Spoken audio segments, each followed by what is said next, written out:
এক ভাগবত বড় ভক্তিরস শাস্ত্র, আর ভাগবত বড় ভক্তি রসপাত্র। শ্রীচৈতন্য চরিতামৃত। ভক্তিরস শাস্ত্র ভাগবতের যে শ্লোকটি স্বরূপ ধরেছিল, ভক্তিরস পাত্র ভাগবত শ্রীমদ্ বাবাজী মহাশয়ের ভাগবতী তনুতে। বাক গদগদা দ্রবতী যস্য চিত্তম রুদত্ত ভিক্ষং হসতি কচিৎ বিলজ্জ উদগায়তি নৃত্যতি চ মদভক্তিযুক্ত ভুবনং পুনাতি। ভাগবত একাদশ স্কন্ধের 14তম অধ্যায়ের 24তম শ্লোক। অর্থাৎ, আমার কথায় যার কণ্ঠ ভাবরুদ্ধ, হৃদয় দ্রবীভূত, আর সেই দ্রব হৃদয়ে যার নয়ন দ্বারে অশ্রুধারে প্রকাশিত, আমার কৃপা স্মরণ করে যে কখনো অতি উৎফুল্ল হয়ে অকস্মাৎ হেসে ওঠে, কোনো লৌকিক অপেক্ষা না রেখে কখনো যে উচ্চৈঃস্বরে আমার কথা কীর্তনে রত হয়, উদ্বাহু হয়ে নৃত্যপর হয়, এ উদ্ধব জানবে তার হৃদয় আমার প্রতি অহেতুকী ভক্তি ভালোবাসায় উচ্ছ্বসিত। সেই ভুবনকে পবিত্র করবে, বললেন অনাদিরাদি গোবিন্দ। ভক্তগণ, পরম পূজ্য বাবাজী মহারাজকে, আমাদের সকলের পরমারাধ্য প্রাণস্বরূপ শ্রী শ্রী 108 রাধারমণ চরণ দাসদেব, আমাদের সকলের দাদামশাই, আমাদের সকলের বড়ে বাবা বলেছিলেন, ওরে রাম, এই কলকাতায় মুখ্যত তোর ধাম, তুই এখান থেকে নাম প্রচার কর। কলকাতাময় নামের রোড উঠলেই বিশ্ব মেতে যাবে। একটু দেখিস এদের। সামগ্রিকভাবে সে ব্রত অক্ষুণ্ণ রেখে বাবাজী মহাশয় গৌর আর গৌরগণের লুপ্ত লীলাগুলির পুনঃপ্রকাশ করলেন। গৌড়দেশবাসীদের সাথে মহাপ্রভুর সম্মেলন, মহাপ্রভুর বাসপীঠ গম্ভীরায় রাঘবের তথা শ্রীধরের ঝালি সমর্পণ, রথের পূর্বদিন গণ্ডিচা মন্দির মার্জন, ইন্দ্রদুম্ন সরোবরে স্নান ও আইটোটায় প্রসাদ ভোজন রঙ্গ, জগন্নাথের রথের আগে সংকীর্তন সমারোহ, নিত্যানন্দ প্রভুর গৌরমণ্ডল হতে বাহিত এক মান 6 সের 1 পোয়া, এক মান মানে 6 সের 1 পোয়া চালে টোটা গোপীনাথের উৎসব, রাধা ভাবে ভোরা গৌরাঙ্গের গুণ্ডিচার দ্বারে জগন্নাথের কাছে আক্ষেপ অনুরাগ, সকলই সুদীর্ঘ কম বেশি 500 বৎসর পর পূর্ণাঙ্গে প্রকাশ পেল সংকীর্তন মুখে। মানুষ অবাক হয়ে দেখল, এও হয়? সংকীর্তনের ভিতর লীলা মূর্তি প্রকাশ পেল। শ্রী হরিদাস ঠাকুরকে সমাধিস্থ করা হতে তার উৎসব পর্যন্ত করেছিলেন মহাপ্রভু, স্বয়ং ভিক্ষা করে। সেই লীলা বাবাজী মহাশয় দেখালেন কীর্তনে। মহাপ্রভুর পানিহাটি, বরাহনগর, রামকেলি, আঁটিসারা, ছত্রভোগে শুভ আগমন কীর্তন, মহাপ্রভুর রাস রজনীতে বৃন্দাবন পরিক্রমা, নিত্যানন্দ প্রভুর পানিহাটিতে দণ্ড মহোৎসব উৎসব, কটকের মহানদী তীরে গদাধর পণ্ডিতের বিঘায় ছাড়াও বিভিন্ন শ্রীপাঠে ও গোস্বামী বর্গের সমাধিতে গিয়ে তিনি যে অশ্রুসিক্ত কীর্তন প্রসঙ্গের মাধ্যমে লীলাকে প্রকট করলেন, তা সহৃদয়ের জীবাত। কলকাতায় শ্রী রাধারমণ দেবের শুভ আগমন স্মরণে তার বিরহ বিহবলতা অলৌকিক। খড়দহ, শ্রীখণ্ড, বুধুরি, খেতড়ি, বাঁকুড়া, পুরুলিয়া, বিহারের বহু বহু অঞ্চল, প্রায় সমগ্র উত্তর ভারত, মাদ্রাজ, গুজরাট, বোম্বাই, পাটনা, দুমকা, মুঙ্গের, আসাম, উড়িষ্যার বহু বহু অঞ্চলে এবং এক কথায় হিমালয় হতে কন্যাকুমারিকা অবধি তার প্রচার ধারা যথেষ্ট নিরপেক্ষ ও সহৃদয় সঞ্জীভূত। 1318 বঙ্গাব্দের ভাদ্রে বাবাজী মহাশয় 100 জনসহ মাদ্রাজে গিয়ে সেখান হতে প্রচার অভিমুখে সেতুবন্ধ রামেশ্বর পর্যন্ত গিয়েছিলেন। 1 মাস 2 দিন প্রচারে কাটিয়ে কলকাতায় ফেরেন আশ্বিনের শেষে। 1321 বঙ্গাব্দে পানিহাটিতে গৌরাঙ্গ মহাপ্রভুর শুভ আগমন, কার্তিকী কৃষ্ণা দ্বাদশীতে তার স্মরণে গৌর আগমন উৎসবের আরম্ভ। এবছরই বাবাজী মহাশয় গেলেন পূর্ববঙ্গে প্রচার পর্যটনে। কলকাতা এসেই কুম্ভে, বৃন্দাবনে কীর্তনের ভিতর দিয়েই বাবাজী মহাশয় অর্ধ সহস্রাব্দের প্রাচীন লীলাগুলি সবাকে প্রত্যক্ষ অনুভব করিয়েছেন। কত পতিত তার কৃপায় হয়েছেন পতিত পাবন, কত দস্যু, লম্পট, অসামাজিক, অবিশ্বাসী, অভিমানী হয়েছেন মানব সমাজের আদর্শ। তার অসাম্প্রদায়িক সমন্বয় বোধ ছিল অকল্পনীয়। কে কোন ধর্ম অবলম্বী তার ভাবনায় আসেনি কখনো। অনন্ত ব্রহ্মাণ্ড নিতাইয়ের প্রকাশ, নিতাইয়ের সত্তায় জগতের সত্তা, এই ছিল তার জীবনবেদ। তাই বরিশালের হুসেন আলী হতে ওয়েলেসলিয়ান কলেজের পাদ্রী ব্রাউনিং পর্যন্ত সবাই ছিলেন তার আত্মার আত্মীয়। উদার চরিতানাং তু বসুধৈব কুটুম্বকম, এই কথা রূপ পেয়েছে তার আচরণে। সর্বজীবে গুরুজ্ঞান ছিল তার মানসিকতার প্রথম সোপান।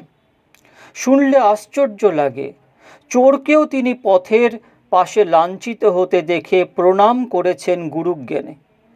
জিজ্ঞাসিত হয়ে বলেছেন, লাঞ্ছিত চোর আমাদের শিক্ষা দিচ্ছে কখনো এই কাজ করো না, চুরি হতে নিবৃত্ত হও, চুরি করলে তোমরাও এমনই দুর্গতি লাভ করবে। অতএব চোর প্রথম পংক্তির শিক্ষাগুরু। 1322 বঙ্গাব্দে 1322 মহারাজা মনীন্দ্রচন্দ্র নন্দীর বিশেষ আহ্বানে এলেন কাশিমবাজার। সকাল 8টা থেকে 2টা পর্যন্ত নগর সংকীর্তনে, জীব উদ্ধারণে প্রেম পাথার। মুঙ্গেরের রাজা রঘুনন্দন প্রসাদ সিংহের একান্ত প্রার্থনায় সেখানে নাম প্রচার। বহরমপুরে নবরাত্রি। 1323 বঙ্গাব্দে ঢেঙ্কানালের রাজা সুরপ্রতাপের আহ্বানে ঢেঙ্কানালে প্রচার প্রসঙ্গ। 1326 বঙ্গাব্দে গিরিডিতে নাম প্রচার প্রসঙ্গ অক্ষয় হয়ে আছে সুসাহিত্যিক সুনির্মল বসুর জীবন খাতার কয়েক পাতা গ্রন্থে। এই সনে দেহঘরে গিয়ে বাবাজী মহাশয়ের বালানন্দ ব্রহ্মচারীর উপস্থিতিতে নাম মহিমা কীর্তনে যে ভাবস্ফূর্তি হয় তা অনুভবের নিধি। করত প্রভাতী কীর্তনে রসঋদ্ধশ্রোতা প্রমথনাথ তর্কভূষণ। দেওঘর, কাশী, অযোধ্যা, লখনৌ, কানপুর, মাধোপুর, ভাগলপুর, মুঙ্গের অনন্তস্থানে তার অন্তহীন প্রচার বিজয়। কত আর লেখা হবে এই সংক্ষিপ্ততম দিগদর্শন গ্রন্থের সীমিত পত্রে। 1328 সনে কলকাতার দরমাহাটায় মঠ স্থাপন, প্রচারের সংক্ষিপ্ত অবকাশে 2-1 দিনের স্থিতি, কলকাতাবাসীদের আত্মিক পথ্য বিধান করতে। এর মধ্যে বাবাজী মহাশয় বড় ব্যস্ত হয়ে গিয়েছিলেন। পুরীর সন্নিকটে আলালনাথের মন্দিরে মহাপ্রভুর যে সর্বাঙ্গ চিহ্ন অবহেলিত অবস্থায় ছিলেন সেটি বাইরে এনে স্থাপনের জন্য। উৎসব আদিতে এই চিহ্নের উপর দিয়ে যাত্রী সাধারণ যাওয়া আসা করতেন। যাই হোক, 1328 বঙ্গাব্দ পর্যন্ত বাবাজী মহাশয়ের ইচ্ছা ও অর্থানুকূল্যে কাজটি সমাপিত হয়। আলালনাথের মন্দির প্রাঙ্গণে বিরাজিত নতুন মন্দিরে এই সর্বাঙ্গ চিহ্ন প্রতিষ্ঠিত ও পূজিত হয়ে আসছে। প্রসঙ্গত বলা যায়, বাবাজী মহাশয়ের শ্রী গুরুদেব শ্রী রাধারমণ দেব পুরীর জগন্নাথ মন্দিরের গরুস্তম্ভের নিম্নদেশ হতে মহাপ্রভুর পাদপদ্ম চিহ্ন সরিয়ে এনে বাইরে পৃথক মন্দির স্থাপন করিয়েছিলেন। এই সনেই বাঁকুড়ায় ব্যাপক নাম প্রচার পর্যটনে এ সময় একদা পালকি করে যাচ্ছিলেন বাবাজী মহাশয়। পথে পালকি বাহকেরা পরিশ্রান্ত হয়ে কোতলপুরের রাস্তায় একটি অশ্বত্থ পাঁকুড় গাছের নিচে পুকুরের ধারে পালকি নামিয়ে বিশ্রাম করছিলেন। কথোপকথন সূত্রে বাবাজি মহাশয় শুনলেন তারা বলছেন যে বাবাজি মহাশয় ভক্ত সজ্জনদেরই কৃপা করেন, আমরা তাকে বই খালাস। আর সামান্য পথ কোতলপুর। বাবাজি মহাশয় কোতলপুরে নেমেই ডাকলেন বাহকদের। স্নানের পর নিজের জপমালা তাদের গলায় পরিয়ে দিয়ে বাবাজি মহাশয় তাদের দীক্ষা দিলেন। অশ্রুজলে ভেসে গেল। পরবর্তী বৎসরগুলিও শ্রীনাম প্রচার ও সেবাতেই কেটেছে বাবাজি মহাশয়ের। 1331 বঙ্গাব্দে গুজরাট, মিয়াগ্রাম, মালসর, সুরাট, বোম্বাই, উত্তর ভারতের বহু স্থান প্রচারিত হয়েছিল বাবাজি মহাশয়ের দ্বারা। এবার ব্রজমণ্ডলেও যাওয়া হয়েছে। শ্রীপাদ বাবাজি মহাশয়ের বিশেষ প্রিয় মৃদঙ্গ বাদক জানকী দাদার মুখে শুনেছি গুজরাটের কীর্তনে সেখানের মন্দিরে একটি সরবোজ মহাপ্রভুর মূর্তি দেখে খুব ভাবস্ফূর্তি হয় বাবাজি মহাশয়ের। তিনি কীর্তনের মধ্যেই ফুৎকার করে কাঁদতে থাকেন। কৌতূহলী জনতার মাঝে কয়েকজন কাবুলিওয়ালা ছিলেন, তাদের চোখ দিয়েও খুব জল পড়তে লাগলো। কীর্তন অন্তে জানকী দাদা যথাসম্ভব শীঘ্রগতি এসে তাদের সাথে মিলিয়ে দেন। জিজ্ঞাসা করেন হিন্দিতে তাদের এই কান্নার কারণ কি।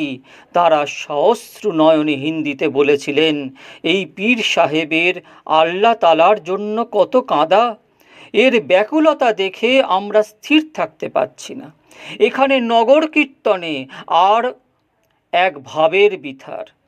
প্রত্যক্ষদর্শীরা বলেছেন গুজরাটে নগর কীর্তনে প্রেমদাতা নিতাই বলে গৌর হরি হরি বল, এই ধোঁয়াটি সম্পূর্ণ এই দেশবাসীর মুখে শোনা যাচ্ছিল না। তারা বাবাজি মহাশয়ের দিকে হাত দেখিয়ে কেবল বলে, এই প্রেমদাতা নিতাই। এ মত্ততায় যে অলোক আবহের সৃষ্টি হয়েছিল তা অপূর্ব। ও দেশের লোক যেন বুঝেছিল যে ইনি প্রেমদাতা নিতাই। পূর্বেই দেশবন্ধু চিত্তরঞ্জনের সাথে বাবাজি মহাশয়ের যথেষ্ট আন্তরিকতা হয়েছে। দেশবন্ধুর অপার আকুলতা বাবাজি মহাশয়ের কৃপা লাভ করবার। কিন্তু বিধিবাম হঠাৎ অসুস্থ হয়ে দেহত্যাগ করলেন তিনি। রথযাত্রা মহোৎসবের মধ্যেই দেশবন্ধুর শ্রাদ্ধবাসরে কীর্তন করতে এলেন একক বাবাজি মহাশয়। শ্রোতাদের মধ্যে প্রথম সারিতে বসে আছেন মহাত্মা গান্ধী।